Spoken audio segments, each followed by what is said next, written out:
SSS Loan Condonation. Pag-usapan natin kung paano ma-avail ang condonation para hindi nabayaran ang penalty sa loan natin sa SSS. And kung first time mo sa channel or page namin and gusto mo pa ng mga online tutorial videos katulad nito, click mo na ang subscribe or follow our page. Nandito tayo sa website ng SSS, that's sss.gov.ph, and mag-login tayo sa account natin para ma-process na natin or makapag-request na tayo ng loan condonation. So, enter ko lang dito yung user ID and password ko. And then, click sign in. By the way, kung wala pa kayong SSS online account, meron kaming ginawang step-by-step tutorial guide.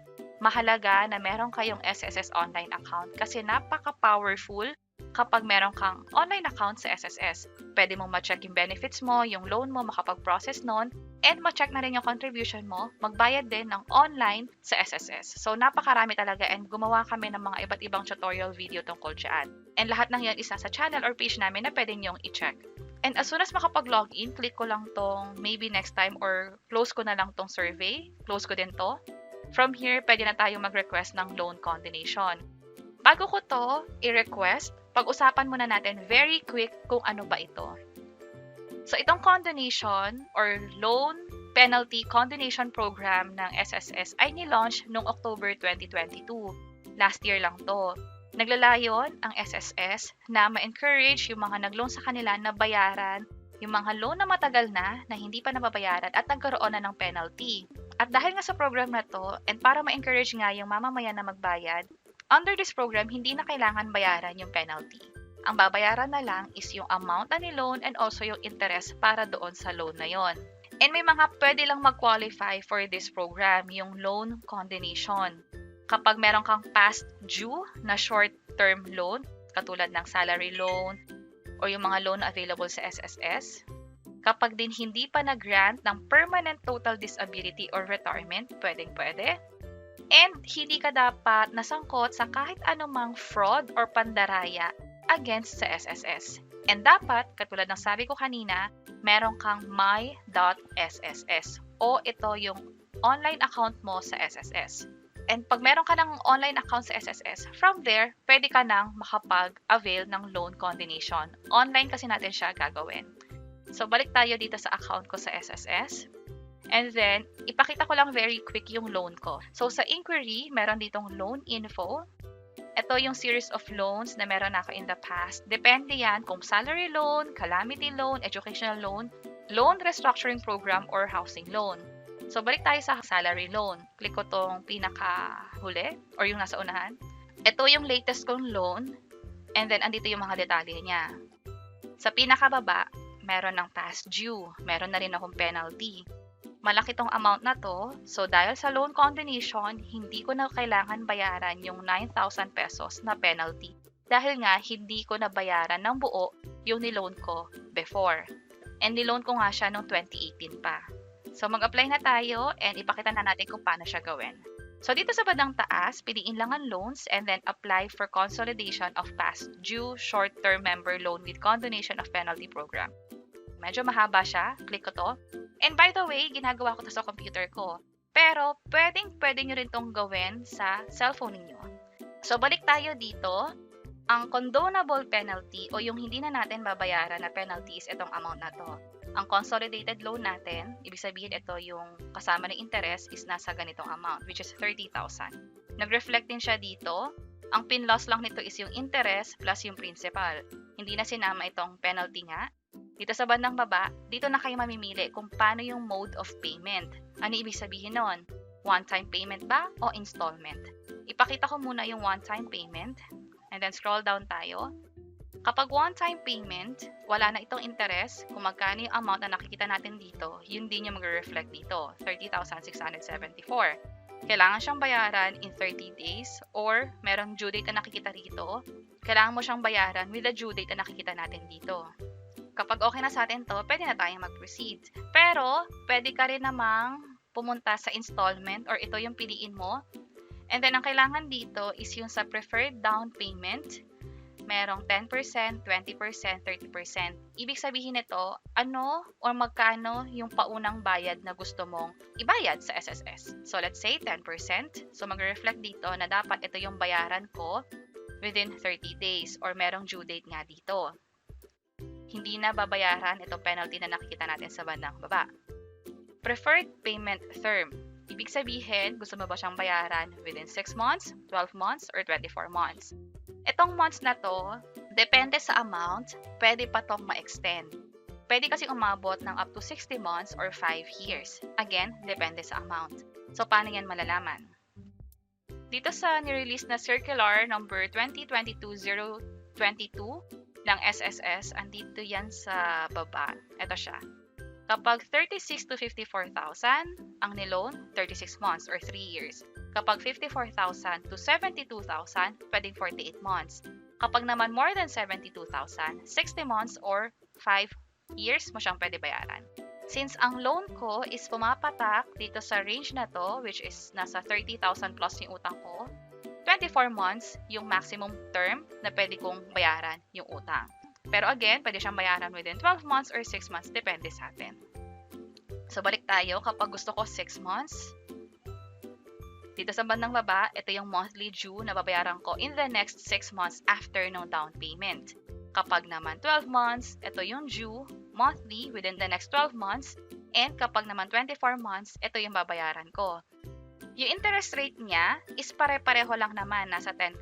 So palitan ko ulit, 6 months, 10% yung in-apply na interest rate. Ito rin 10% and ito rin 10%. Ano ang advantage kapag binayaran mo ng mas maaga yung loan mo? So let's say 6 months, tatapusin ko na kaagad siya. May nakalagay kasi dito na member borrower, which is yung nag-loan nga, with defaulted console loan account may avail a new loan after 2 years kapag nagkaroon na tayo ng full payment. So doon nagkakaroon ng bearing itong 6 months, 12 months, 24 months. Pero sa akin, pipiliin ko na lang yung 24 months para mas maliit nga naman yung babayaran ko monthly. So hindi siya mas mabigat for me compared sa, let's say, 6 months or 12 months. So, let's proceed. 24 months yung piliin ko. Andito yung information. By the way, ito yung pinaka-importante. Failure to pay the full amount within the approved term shall result to default. Ibig sabihin, yung defaulted na console loan shall become due and demandable and must be paid in full without the need for demand or notice. So, saan makukuha yung full payment na yon? Makukuha yon sa future benefit ng member.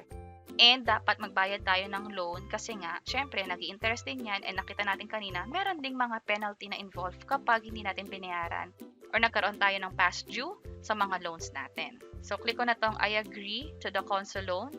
And ito yung term and conditions. Mas mahalaga na basahin ninyo ito further.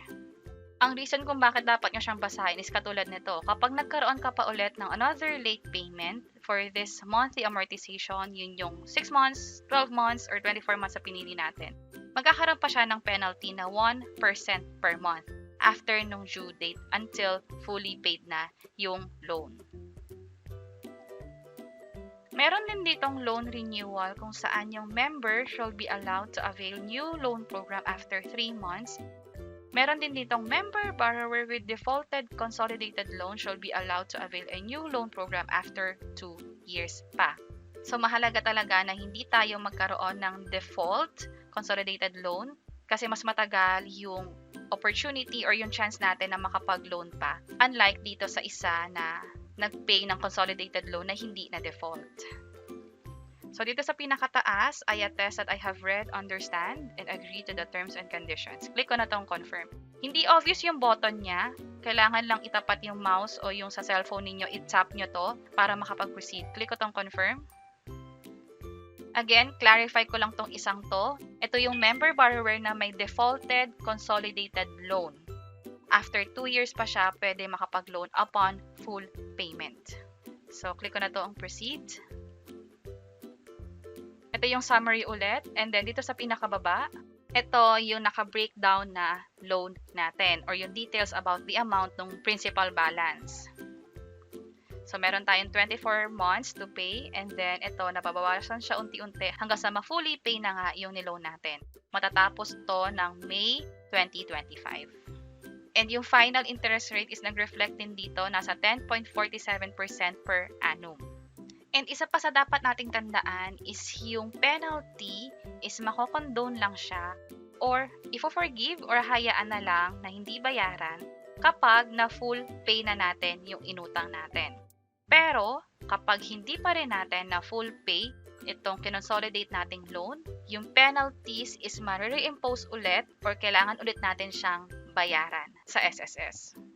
Nandito ulit yung information about sa penalty na 1% just in case magkaroon ng late payment, and also ano yung mga criteria or yung mga cases kung saan pwedeng maging default yung loan kung hindi mo nga siya mabayaran in full or hindi mo siya mabayaran under approved term, or nagkaroon ng, let's say, fraudulent act or pandaraya or kahit anuman na tingin ng SSS is hindi mo na-follow or na-violate mo yung rules and regulations nila. Click ko na tong submit para makapag-proceed. And tinatry ko i-click yung submit dahil siguro medyo nagtagal ako dito. Ina-explain ko pa yung ibang mga part. Hindi ko siya ma-submit na maayos. So, try natin i-refresh. Let's see kung ano mangyayari. Ulitin ko lang lahat ng process.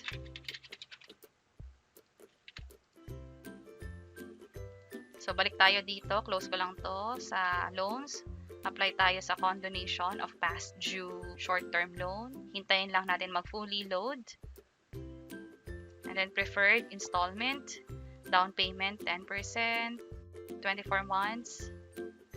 Then check ko yung terms and conditions. Click ko tong confirm. Sa pinakababa, click ko yung proceed. Ito yung details. Ito naman yung breakdown ng amount. And then click ko yung submit.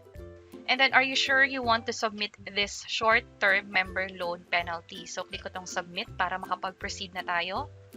And scroll up ko lang. You have successfully submitted your SSS console loan. Ito yung loan account number. Meron na rin tayong PRN dito. Ito yung gagamitin natin na pambayad dito sa amount na to. Kailangan to gawin before this date, on or before this date. Also, makikita rin to sa mismong payment reference number in case na mawala nyo yung copy nito. So, paano yun? Click ko tong payment reference number, loans, and hintayin lang natin na mag-load. So, ito siya. Kung magbabayad tayo dito sa loan na to, gagamitin natin tong payment reference number, loan account number, and also the amount. Make sure na dapat i-follow natin yung date.